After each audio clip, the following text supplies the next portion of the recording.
Miss world 2025 పోటీదారుల కోసం రాష్ట్ర ప్రభుత్వం ఏర్పాటు చేసిన విందులో గుమగుమలాడే హైదరాబాద్ ప్రత్యేక వంటకాలను ఆరగించిన వివిధ దేశాల సుందరీమణులు ప్రతినిధులు. హైదరాబాద్ ఆతిథ్యం అదుర్స్ అన్నారు. హైదరాబాద్ ఆతిథ్యం తెలంగాణ ప్రజల ఆదరణ తమను మైమర్పించిందని, ఈ పర్యటనను జీవితాంతం గుర్తుపెట్టుకుంటామని పలువురు పేర్కొన్నారు. ఇక తెలంగాణ జరూర్ ఆనా నినాదాన్ని తమ దేశంలో వినిపిస్తామని చెప్పారు. మిస్ వరల్డ్ పోటీదారులకు ఆయా దేశ ప్రతినిధులకు తెలంగాణ రాష్ట్ర ప్రభుత్వం హైదరాబాద్లోని చౌమహల్లా ప్యాలెస్ లో మంగళవారం సాయంత్రం స్వాగత విందు ఏర్పాటు చేసింది. ఇక చౌమహల్లా ప్యాలెస్ లో జరిగిన ఈ విందుకు ముఖ్యమంత్రి రేవంత్ రెడ్డి కుటుంబ సమేతంగా హాజరయ్యారు.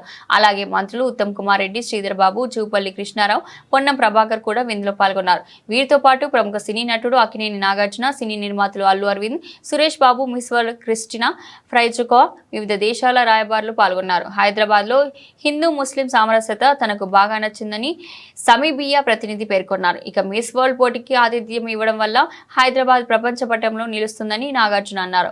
పలువురు పోటీదారులతో ఆయన మాట్లాడారు.